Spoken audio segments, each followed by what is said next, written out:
بسم الله الرحمن الرحيم. بیسەران و بینەرانی ئازیز و خۆشەویست لە هەر شوێنەکەن سەلام و ڕەحمەت و بەرەکەتی خوای پەروەردگارتان لێبێت. خۆشحاڵین لە ئەڵقەیەکی نوێ و ڕاستە و خۆی بەرنامەی زانستی میرات بووینەوە میوانی ماڵەکانتان بە ئومێدی ئەوەی بتوانین لە بەرنامەی ئەم ڕۆژدا خزمەتێک بە زانستی میرات و بیسەران و بینەرانی ئەم شاشە ڕەنگینەش بکەین و ئومێدەوارین ئێوەی بەڕێز و خۆشەویستیش هەر پرسیارێکتان هەبوو ڕاستە و خۆ پەیوەندی بکەن بە بەرنامەکەوە بەو ژمارە تەلەفۆنانەی کە لەسەر شاشەکە نیشانە درێت تا هەموو لایەکمان بتوانین خزمەتێک بەو بەڕێزانە بکەین کە عەوداڵی فێربوونی ئەم زانستن یاخود حەلکردنی بابەتێک لە بابەتەکانی میرات کە گرنگە هەموو لایەکمان بیزانین. لە بەرنامەی ئەمڕۆدا بە پشتیوانی خوای پەروەردگار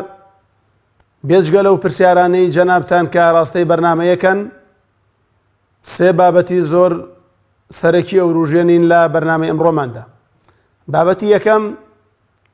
باسی ئەوەکەین ئایا کاتێک کەسێک بێوێت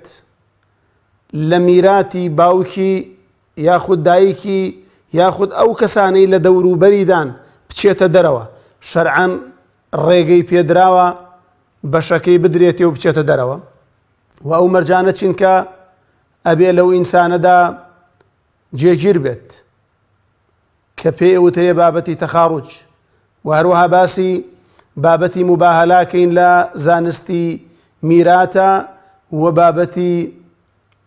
ئەلمینبەریە بە ئومێدی ئەوەین ئینشاءڵڵا بتوانین هەموو لایەکمان گوێبیستی مامۆستای بەڕێز و خۆشەویست بین بۆ باسکردنی ئەم بابەتە گرنگانەی زانستی میرات. بەناوی خۆم و بەناوی ئەوەشەوە بە خێراتنی مامۆستای بەڕێز و خۆشەویستم جەنابی مامۆستا دیارگەرمانیەکەم. خالت ڕازی مامۆستا گیان کەلعادە هەر بە خێراتن دەکەین و خوای گەورە پاداشتی ئامادەبوون باتۆ لە مەشغەڵەت و ناڕەحەتی و ئەوە تا کاتی خۆتەتی بەم بەرنامە سوپاس دەکەین. خۆ عەفوت کە یا ڕەبی. بەرنامەکە شەر جەنابەت جوانت کردووە زیاتر وەسفی ڕوو ناکەین. مامۆستای بەڕێز ئەو بابەتەی کە ئەمەوێ دەستپێکەری بەرنامەی ئەمڕۆمان بێت ئەمەوێ بابەتی تەخاڕوج کە لە عیلمی میراتە زۆر جار چاومان بە بابەتی تەخاڕوج کردو بەڵام نایزانین چییە و نازانین مەرجەکانی چییە نمونونەکانی نازانین چییە حکمەکەی نازانین چییە ئەمەوێ لەوە دەست پێ بکەم کە سەرەتا پێناسەیەکی مەسەلەی تەخاڕوجمان بۆ بکەیت تا لێی حاڵی بین دوایچینە سەر مەرجەکانی و حکمەکەیشی ئینشاءڵڵا. خوافتە مامۆستا. الحمد لله والصلاة والسلام على خير خلق الله محمد وعلى آله ومن والاه أما بعد. پێشەم شداوەکەم لەخوا خوا بۆ خاتری اسمی عەظەمی خۆی ئیخلاص و سەواب هەموو لایەکمان ببەخشێت. خوای پەروەردگار بە فەضڵ و منەتی خۆی ئەوەی لەگەڵا کردین ئەگەر حرفێ کەلیمەیەکمان نمونەیەکمان بۆ بینەر ئاسان کردوێ فەضڵ و منەتی خوا خۆی بۆ لەسەرمان هەڵەیەکیشمان لە هەر شوێ کردوێ داوای لێ خۆشبوونەکەین لە نەفسی خۆمانە. خوای گەورە پاداشتی ئەوش داتەوە مامۆستا گیان خۆلت ڕازی بێ یا ڕەبی. پێویست ناکە زۆر دووبارەیەکەمە زۆر کەس ئەڵێن خۆ مامۆستا لەوەی تۆ تێناگەنەوە ئاسانکاری مامۆستا شاخەوانێکە لە بەرنامەکەم ئەوە باش لێی تێگەین. ئەخر من وەکو ئەوان لێی نازانم بۆیە بە زمانی ئەوان باسیەکەم. ئەستەغفیڕڵڵا تەواضعی خۆتە خوای گەورە پاداشت داتەوە. ڕاستیەوە خۆشە ئینسان توانای هەبێ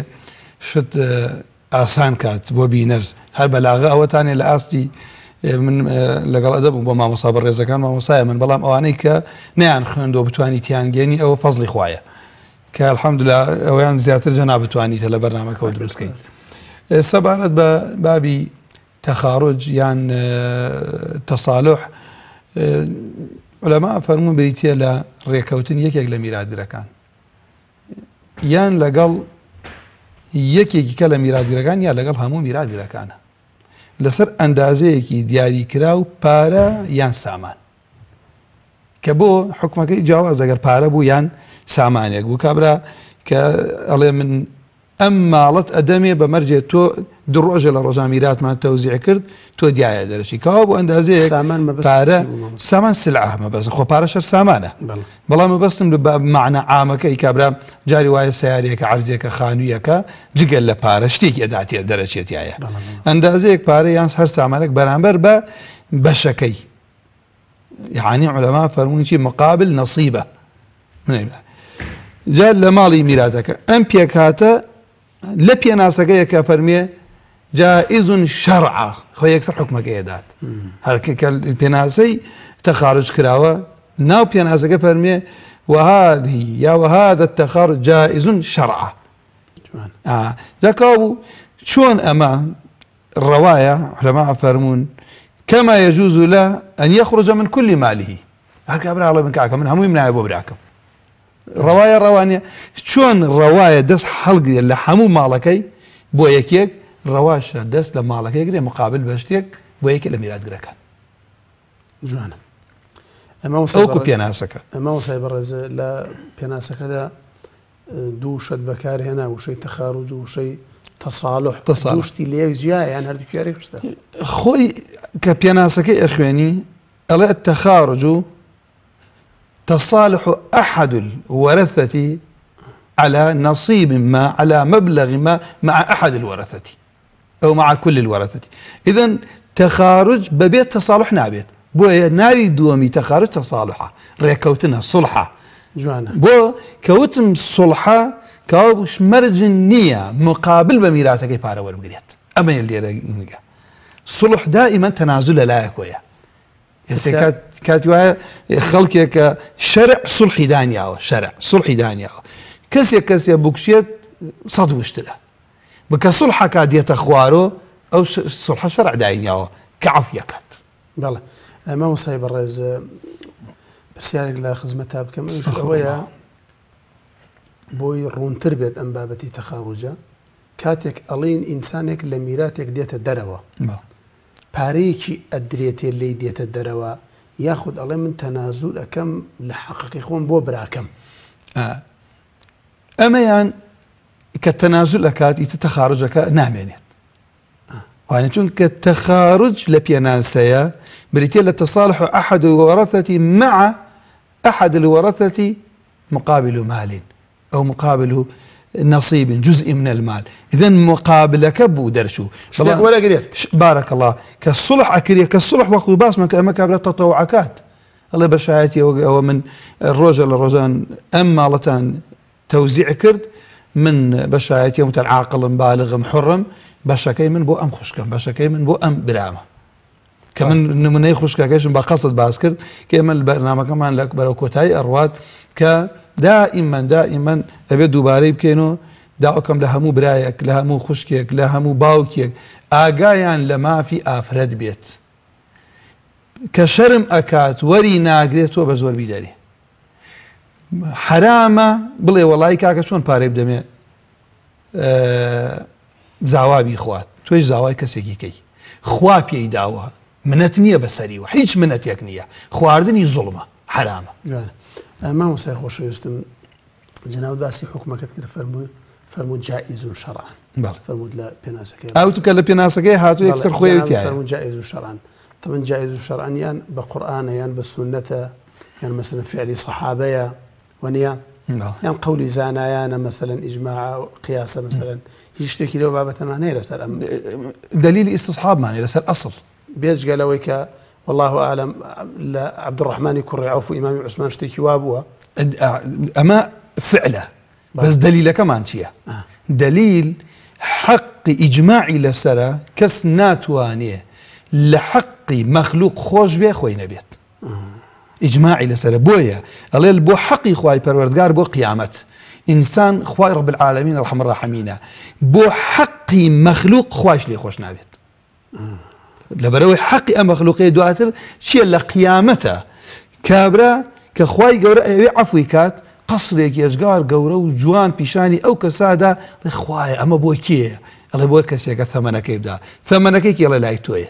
براكت عفوكي كابو الآن ليش حقي مخلوق أمانيته كابو تو حقي خوته أم دليل استصحابه حقي خوت بفعل الصحابة لبين إخوانا كردوانا لسرشي وصحابة دليل الصحابة شي لا يبقرته بو أصلي على القرآن على السنة إدلك إيش إدلك وتانيتو حقي خوت عاقلي بالغي مجبرني زور لسر نكراوه تو اللي ريكاك أما علي من شون وكل بيناسك أفرميه كما جاز له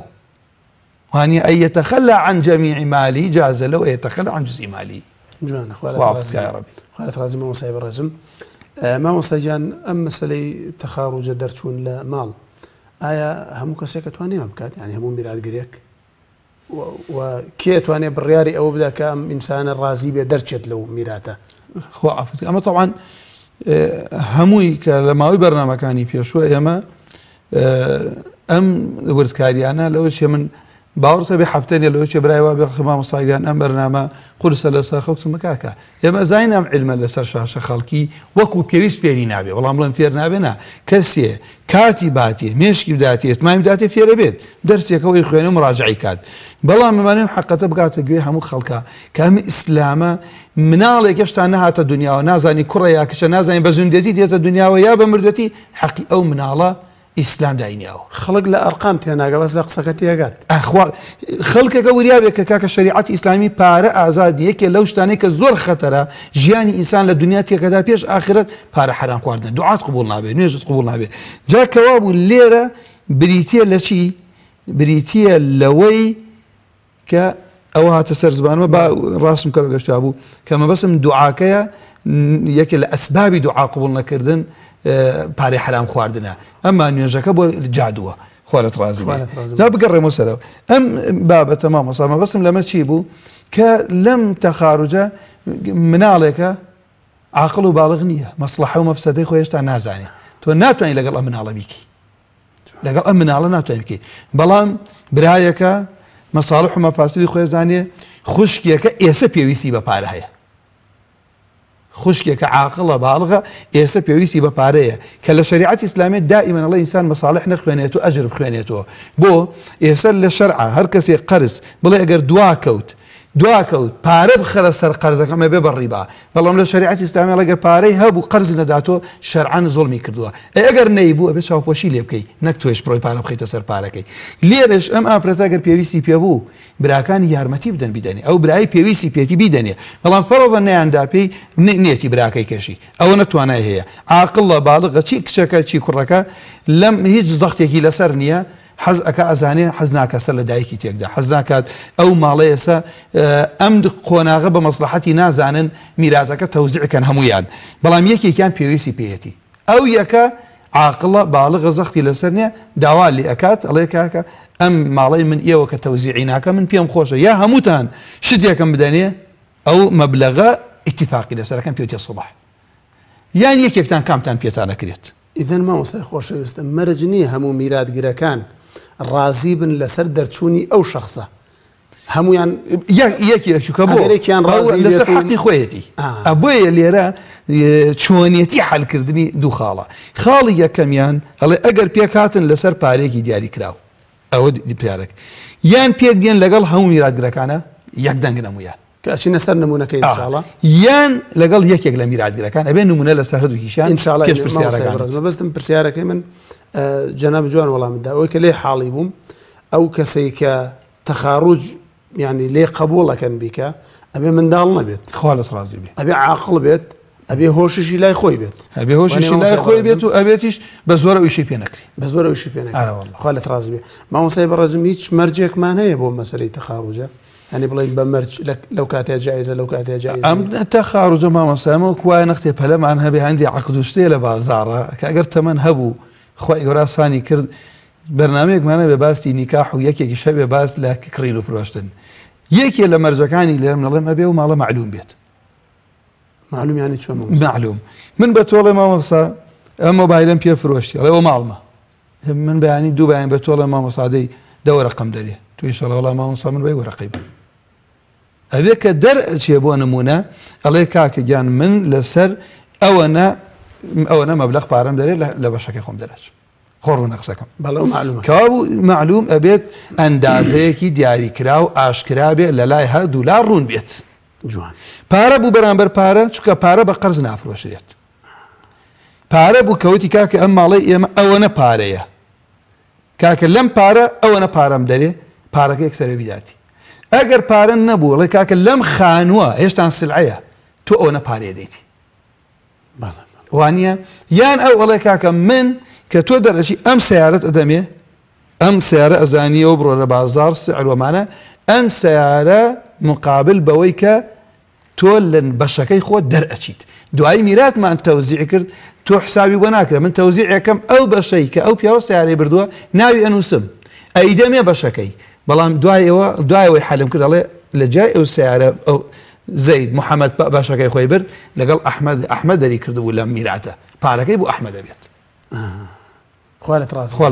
مامۆستای بەڕێزم پرسیارێکی تر ئەگەر ئەم بابەتە لەوە چیان دێ پرسیاری زیاتر هەڵگرێت ئاسانیشە خوالت ڕازی بێ خۆ من لێتی یەکەم دیهر ئاسانە مامۆستای بەڕێز پیاوێک تەخاڕوجەکات لەگەڵ براکای ڕێکەکەوێت لەسەر ئەوەی کە بۆەوەندە دەرچێتە دەرەوە بەڵام لە دوای دەرچوونی ئەم چووە دەرەوە برایەکی ئەمرێت مەسەلەن مردنێک دێ بەسەردا بەشی ئەم زیاتر ئەبێت لەوەی کە ڕێکەوتۆ لەگەڵ برایەکی لەگە خوشکێکیە لەو کاتەدا چی ئەکاتم ئێمە جارە پێشەوەی وەڵامەوە دەمەوە کەوا بوو مامۆسا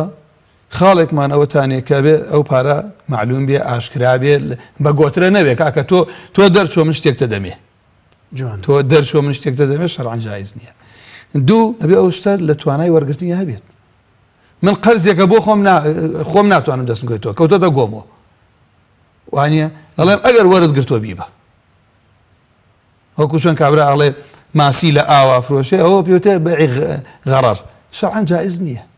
کە ئەمە زۆر وردکاریشی تیا کاتێ بگەڕێتەوە بۆ شەرعەمانە ڕوونکەینەوە خەڵک زۆر ئاسوودە ئەبێ مامۆستا ئیسراحەتەکات اینجا ئەوەی کە جەنابەت باست کرد کاتێ من دەستم لە ماڵەکەی خۆم هەڵگرتەوە بۆ جەنابەت وایە من لەوە زیاتر کە لە میراتی یەکەمە لە تەخارجی یەکەمە حسەکە ئەبم ئەوەی دووەم بۆ میراتگرەکانی پاش خۆیەتی ئەو برایی کە دەرچووە لەوە چێ لە میژەر میراتگر بێ لەمە حەقی خۆی بات وایوانە تۆ ئەو کەسێک کە حسەکەی ئەو بەشەکەی ئەو کەسەی کە مردووە ئەو بەشە ئەفرۆشێت لەو بەشە دەرەچێ مقابل بە نەسیبێ بەڵام کە برای دووەمی ئەمرێ ئەم میراتگرێت علاقی بۆ نییە حسەی خۆی ڕەبات لێی گەشتخۆ گەشت ئەگەر ماڵەکە زیادی کرد مامۆسای بەڕێزم ماڵ زیاد کا یا کەم کات تازە حسەی ئەو کەسێوە دەستی مەبلەغێکی داوە کە براکەی خۆی دەرکردووە کەمیش کرد هەر هی ئەمە وەکو کڕین و فرۆشتنە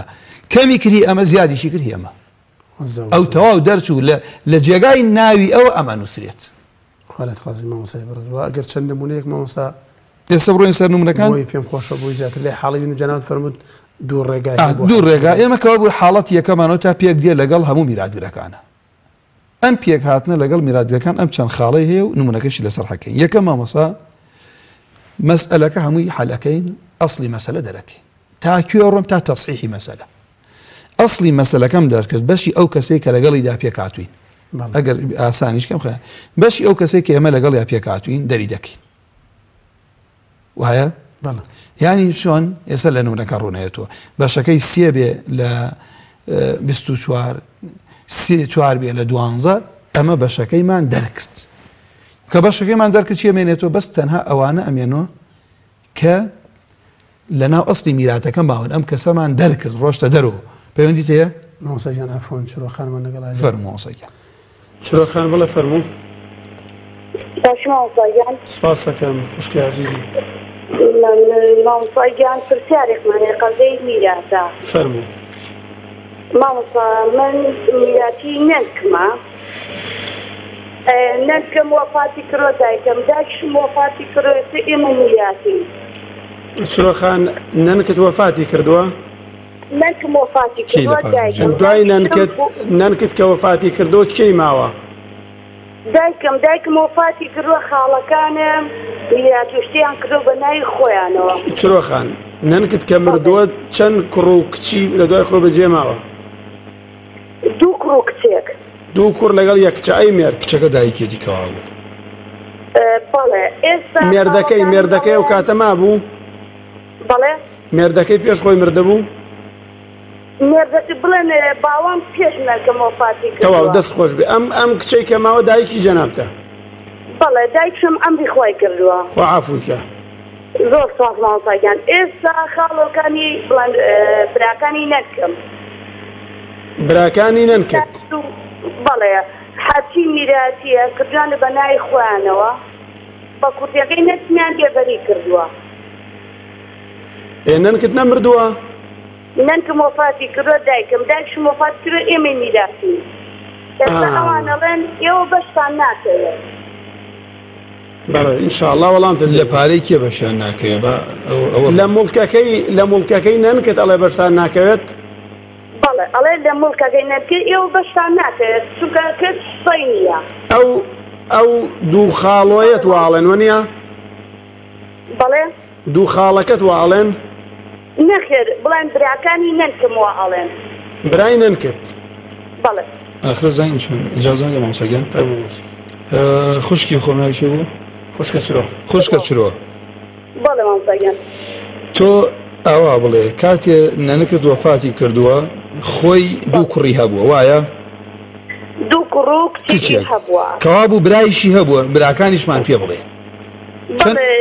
براکانی ئێساڵێ ئێوە حەق نا من تۆ بە من چەند برا و خوشکی هەبووە؟ گیان چوار برا و بڵێن ئەم خوشکەم بوو بڵێن نەرکەم بووە. نایتر تەواو یعنی بەس چوار برای هەبووە تەواو. ئینشەڵا ئێستا ڕوون بۆ وەڵامەگەین. دەست خۆش بێ چرۆخان بۆ پەیوەندیەکەت. مەمنون ببوورە مامۆستاگیان. ئێستا خاڵەکانی دایکم ئێوە حسەتان ناکەوێت. ئینشاءڵڵا وەڵامتە دێنەوە چرۆخان بەسەر چاو هەر بەدار بەرنامەکەوە دانیشە مامۆستا وەڵامتە چرۆخان. سوپاس بۆ پەیوەندیەکەت.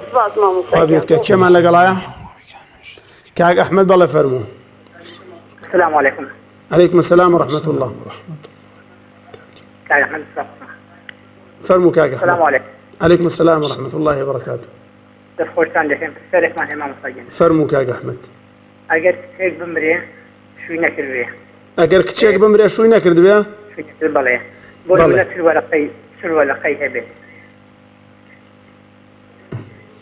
شو الورقي هبه؟ الورقي هبه بالله. إيه. دايكي ما بيه لقال دوبرا وكان خوشي.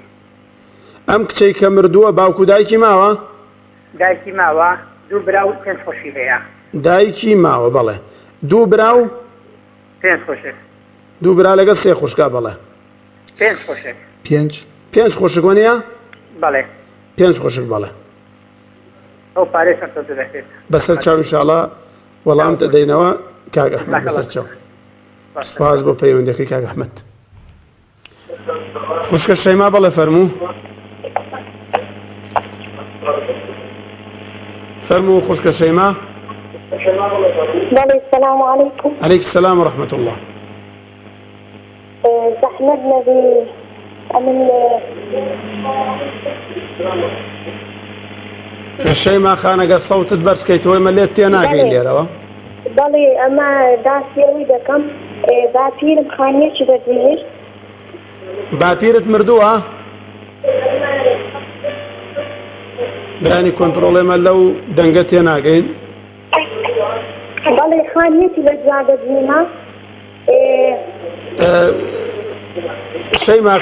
شيماء خان يان لتلفزيونك دور كورو يان شبكة أونية. شو كصوتك لا إما قطعك ليت حالي نابين.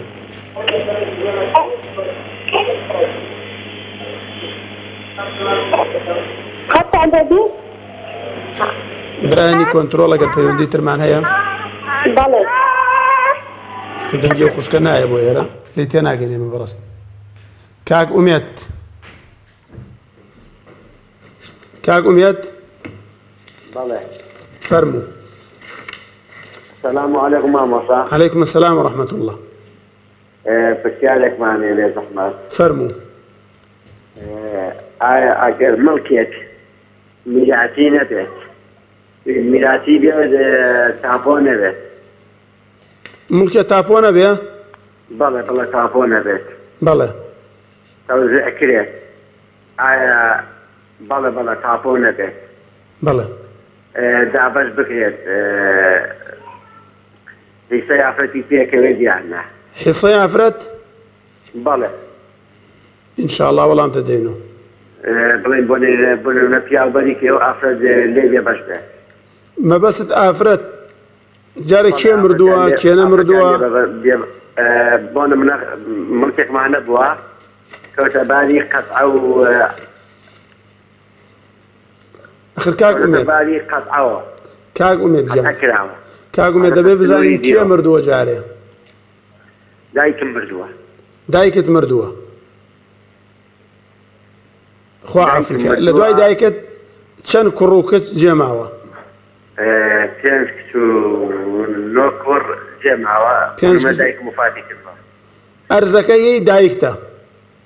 بەڵێ بەڵێ. ئینشاءڵڵا وەڵام دەدەن و پرسیارەکە زۆر ڕوون بوو کاک ئومێد. بەڵێ. سپاس بۆ پەیوەندیەکەت. ئینشاءڵڵا مامۆستای بەڕێز وەڵام دەداتەوە. کاک ماجید بەڵێ فەرموو.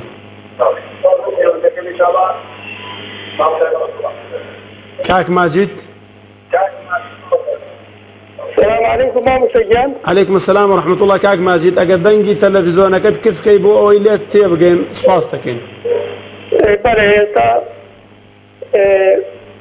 دەستخۆشی بەڕامەکەتان لێ دەکەم مامۆستا. سپاس دەکەین کاک ماجید.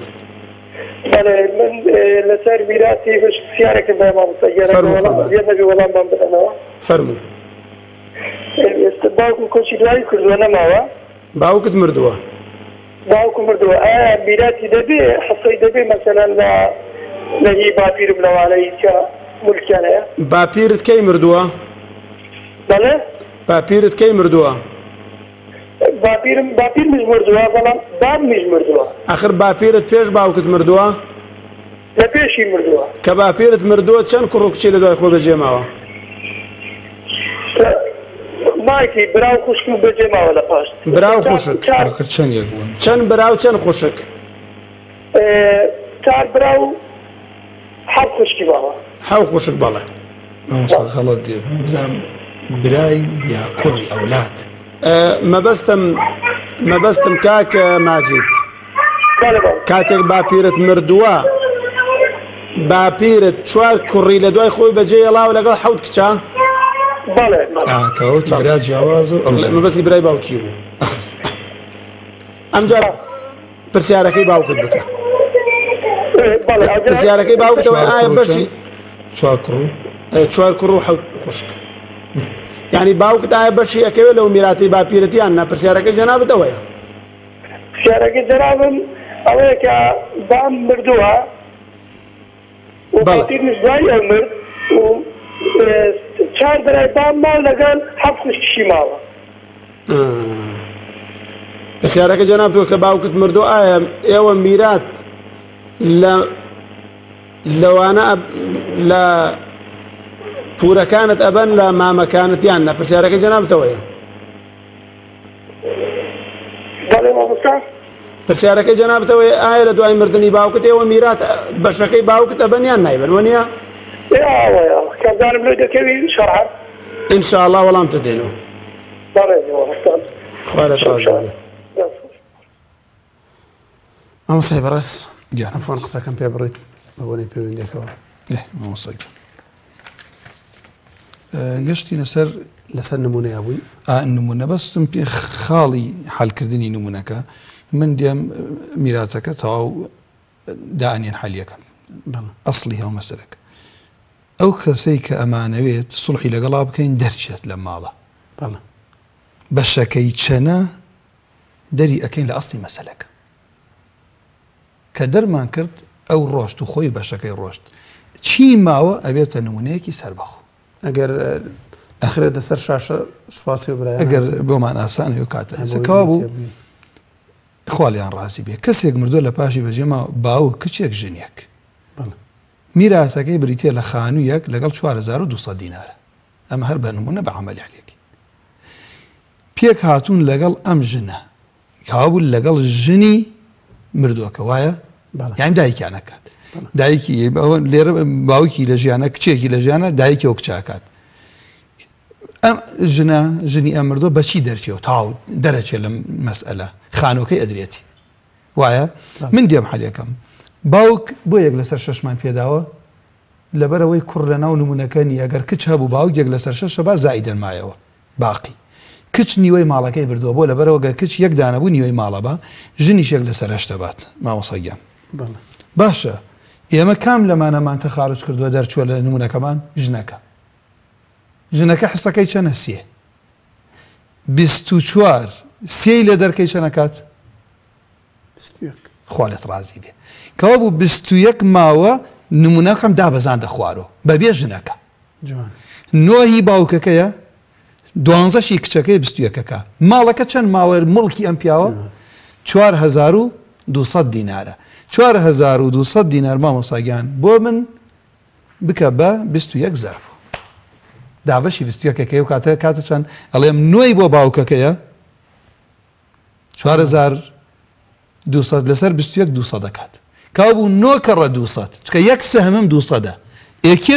نۆی بردووە باوکەکە 9 سەهمی بردووە ئەڵێم 9 کەڕە 200 وایوانە چکە یەک سەهمم 200 ئەم حسەکەی لە 21 نۆیە کەوا بۆڵێم 9 کەڕە 200 1800 دینار بەشی باوکە کچەکە شانی بردە 12 بردووە کاو 12 سەمەر سەمێکم 200 ئەویش ئەکاتە 2400 کوا بەشی ژنەکە وەکو وایە هەر نییە لە ناو مەسەلە حسەی خۆیمان برد تەنها ئەو نمونە تەماشاکە ماوەساگیان 24 بۆ ئەسڵی مەسەلەکە وتم ژنەکەمان تەخارج کرد لەسەر هەر مەبلەغێ بێ ڕۆشتە دەرەوە 24 سی لێ دەرکە ئێستا ئەگەر باوکەکەمان لێ دەرکردایە ئەمانت 24 نۆی لێ دەرکەی ئەو 4 زائیدەن 5 یەکسانە بنەوە بۆ ئەو چوارە لەکوێوە 24 چەند شەشی تایە چوار ئەمە حەقی باوکیە ئەخوالت ڕازی بێ وایە ئەو 5 مایەوەیە ئەو ئینە چییە نوەکە نەنووسا 4 زائیدەن 5 نوەکە لە خوارە نووسیمانە ئەو بۆ حسەی باوک چەنە یەک لەسەر 6 ئەبا زائیدەن باقی ئێ باشە من 4 مەیە و 12 مەیە و 13 چەند ئەکاتە 19 چەند ماوە ببێ بە 24 چەندی ماوە 5 سەهمم ماوەتەوە بیدەم بە کێ بیدەم بە کچەکە یا ژنەکە باوکەکە شەرعانی باوکەکەیە باوک ئەگەر هەر نمونەیە کچی تیاوی یەک لەسەر 6 زائیدەن مایەوە ئاباد ئەمە نمونەی حاڵیەکەم حاڵەتی دووەم پێک دێ لەگەڵ یەکێک لە میراثگرەکان ئەمە زۆر ئاسانە ئەمەیان لەگەڵ هەموویان هەبوو ئەوە هەموویان بوو لەگەڵ هەموویانە دەرمان کرد ئەو تاوەکو باقی ماڵەکە بۆ میراثگرەکانمانەوە ینی لەمەیان ئەمە مەسای بەڕێزم بەشەکەی دابەشەکرێ بەسەر هەموو میراثگرەکان خوالت ڕەبەس چییە ئاسانیەکەی لە چییە ئێستا من وتمان لەگەڵ ژنەکە حسەکەی سێیە وایە ئێگە لەگەڵ کچەکەیە ئیتفاقی بکردایە 12ەکەمان لە 24 دەرەکرد 12 ئەماوە ئەمەی دووەمە مامۆساگیان کە بریتە لە حاڵەتی دوم پێک دێ لەگەڵ یەکێک لە میراثگرەکان ئەمە هیچ ناڕەحەتی ناوێت ئەو کەسێک کە لەگەڵیدا پێک دێت لەسەر ئەندازەیەکی دیایکە لە کاتی دابشکردنی میراثەکە بەشەکەی دادەنرێت یعنی هیچ لە مەسەلەکە ناگۆڕم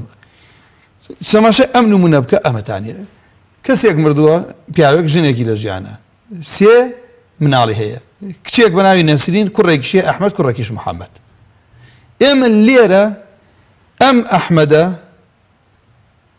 لەگەڵ نەسرینە ئیتیفاقی کردە لەسەر مەبلەغی نەسرین پارەکە بەرێو دەرچێت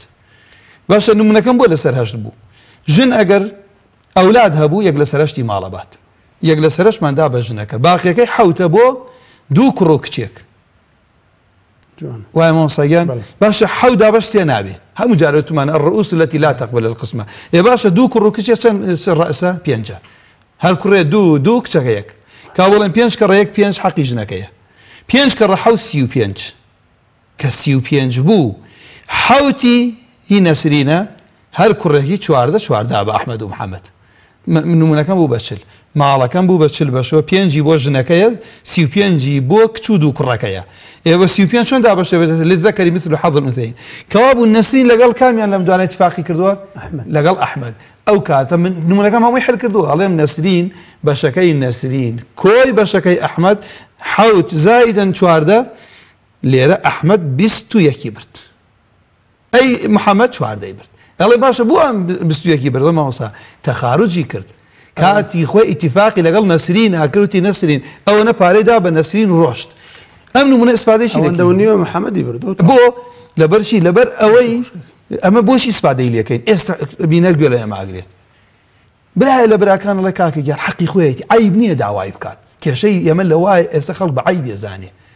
حەقی خۆیەتی خوا پێداوە قەرزارە حەزەکات کاکەیان خێر بکات حەزەکە ماڵ و مناڵەکەی بحەسێتەوە ئافرەتێکە پێی خۆش ئەمە حەقی خوای ڕەب العالەمین ئەم حەقە خۆی دابەشی کردووە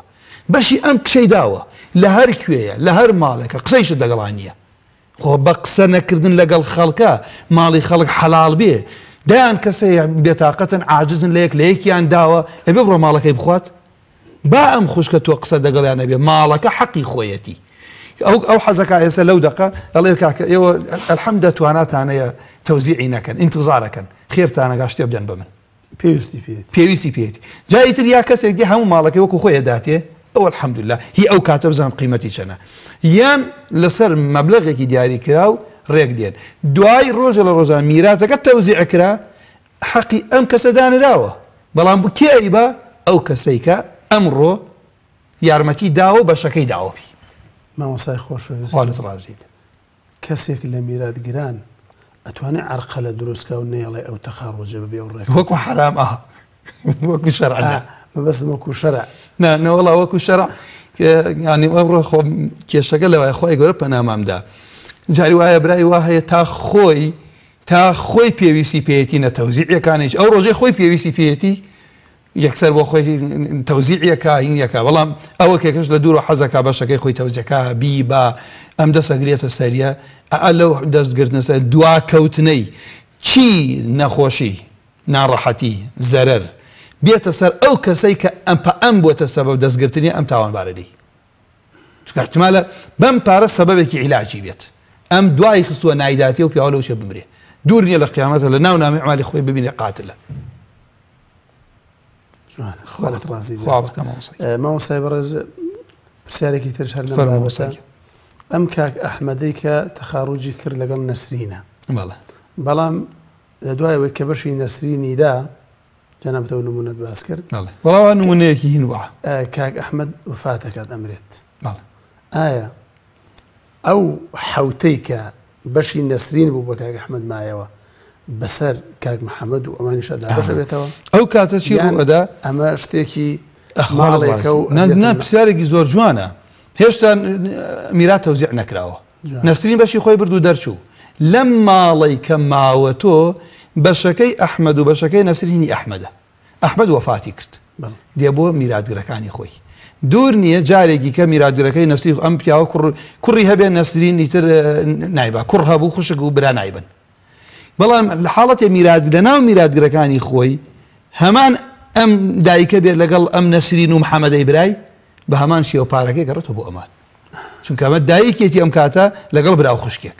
بڵێن ژنی نەهێناوە ئەم کوڕە ئەم ئەحمەدە بەڵام کێ لە پاشخۆی بەجێمە نەسرین و محەممەد و دایکی کەوا بوو ئەو پارەی کە هەمووی کۆکراوە بۆ ئەم سەر لە دابەشە بێتەوە سەر میراتگرەکانی خالت ڕازی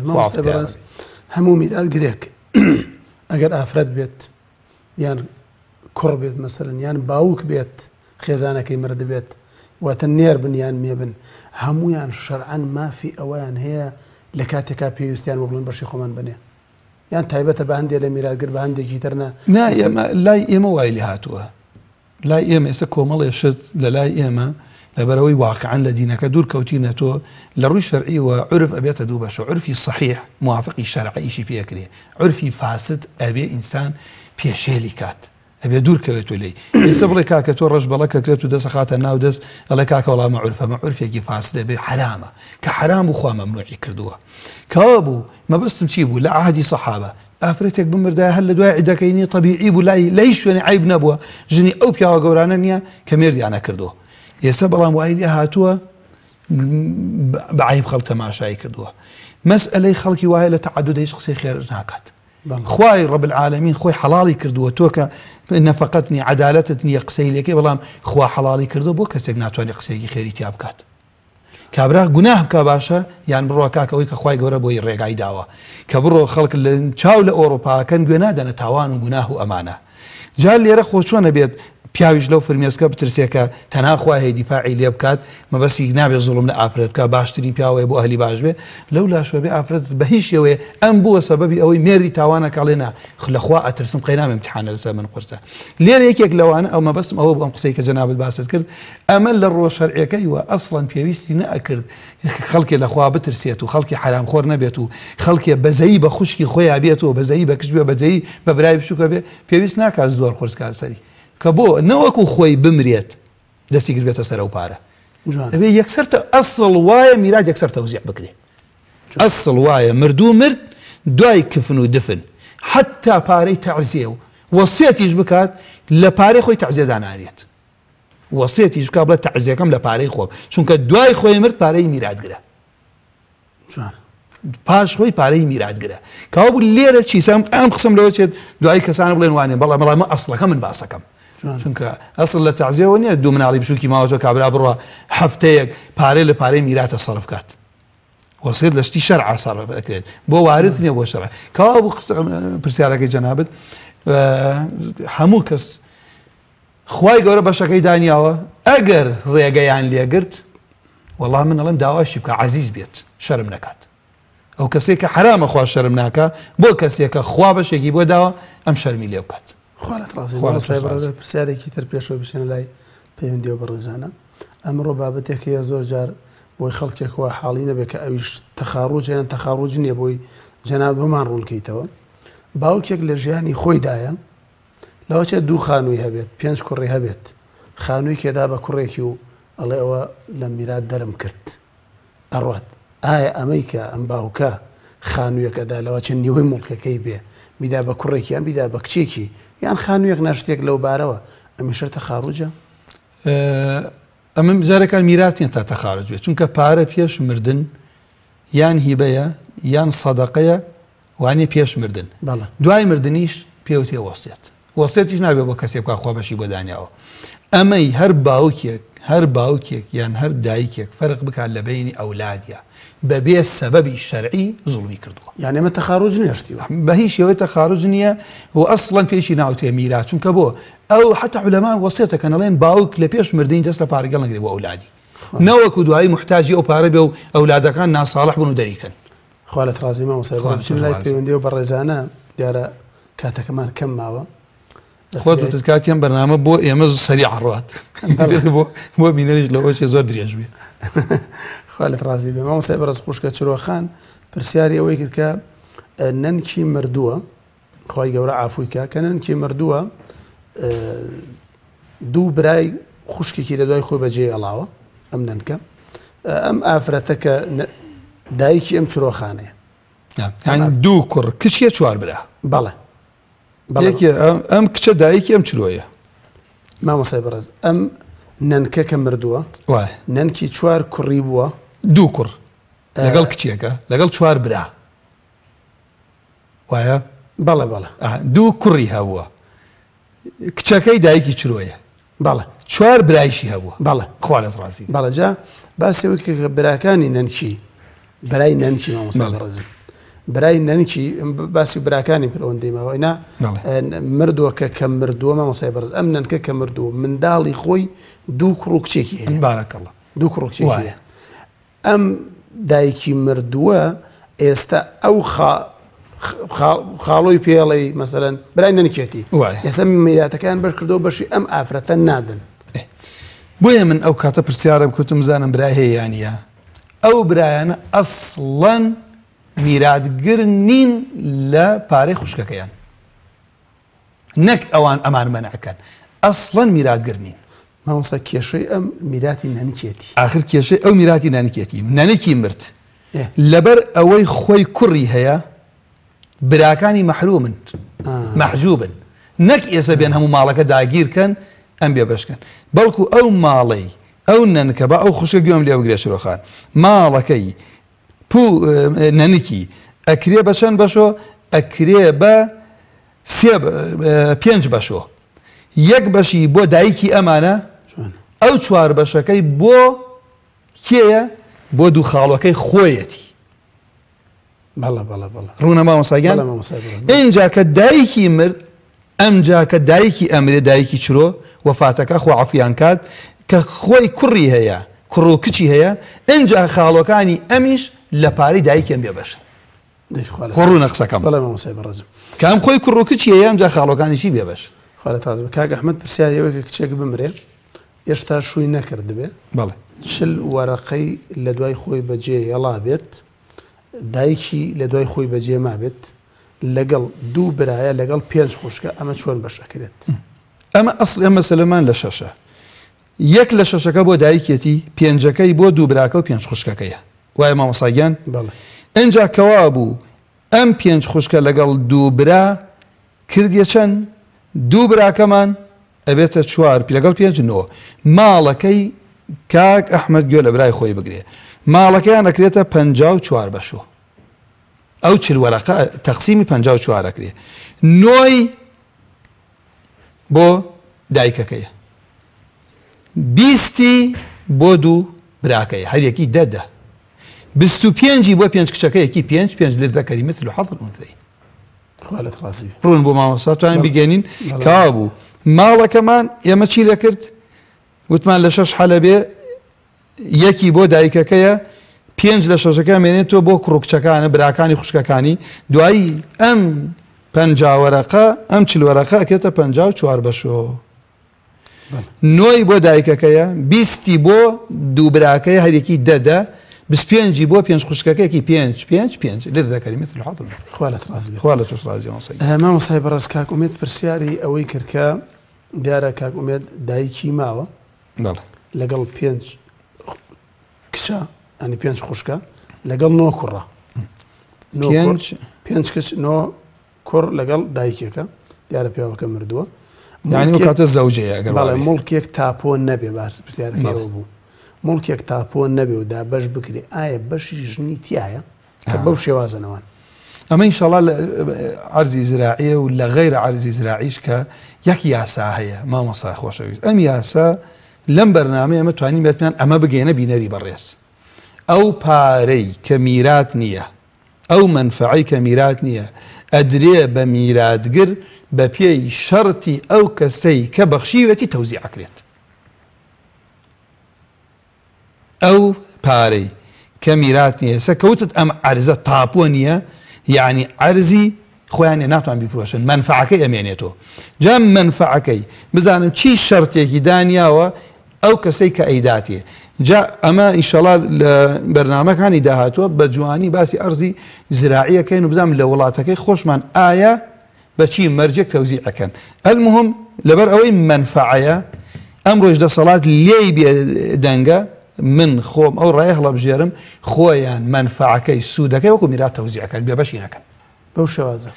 منفعەکەی بۆ چونکە ئەو یاسا دوو جار دووبارەم کردەوە ئەو کەسەی کە شتێک ئەبەخشێت بە پێی ئەوە کە ئەمە میرات نییە بە پێی ئەو کەسەی ئەیبەخشێ بە پێی مەرجی ئەو تەوزیعەکرێ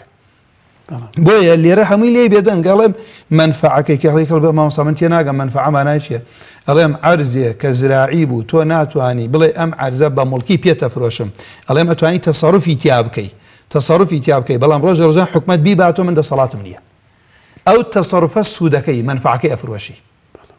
ڕقەبەکەی کە لە کتێبە عیلمیەکان هاتووە نافرۆشیت ئێوە کاتە چۆنە مامۆستا یا ئەوەتانێ وەزارەتی زراعی یاسایەکیان بۆ دانێ و بە پێوەی یاسا تەوزیعەکرێ یا کەس هەمووی لێ بێدەنگە منفعەیەکە لە باوکیانە بۆیان ماوەتەوە وەکو میرات تەوزیعیکەن خوا لەت ڕازی خوا لە تۆش ڕازی خوا بێوت کە یا ڕەبی پرسیاری کاک ماجد نەمابوو کاک ماجد هەر وەڵامت داوە لەناو پرسیارەکان دەی خۆ پاداشت بۆیە نەچوومە سەری لەبەرەوەی کاتیشمان هەر کەم ماوە وەڵامیشت داوە جەنابەت لە ئەسنای پرسیاری و بەڕێزانەی لە خۆ پاداشت دات بیسەران و بینەرانی ئازیز و خۆشەویست لە بەرنامەی ئەمڕۆدا مامۆستای بەڕێز و خۆشەویست لە باسکردنی بابەتێکی زۆر گرنگە ئەوەی بۆ ڕوونکردینەوە کە ئیسلام چەندە ئازادی بە ئینسان داوە لە میراتە تەنانەت پێش دابشکردنیش خوشکێکی بەڕێز کچێکی بەڕێز پیاوێکی بەڕێز بڵێ من ئەم دەقە پێویستم پێێتی و ئەمەوێت لە میراتەکە بێمە دەرەوە شریعەتی ئیسلام مافی ئەو ئازادێشی بە تاکی ئینسانەکان داوە بەو مەرجانەی کە جەنابی مامۆستا باسی کرد لێرەدا بەم شێوەیە بەرنامەی ئەم شەویشمان کۆتایی هات تا بەرنامەیەکی تر هەموو لایەکتان بەخوای پەروەردگار ئەسپێرم وصلى الله على محمد وعلى آله وصحبه أجمعين. خوافت يا ربي سبحانك اللهم وبحمدك.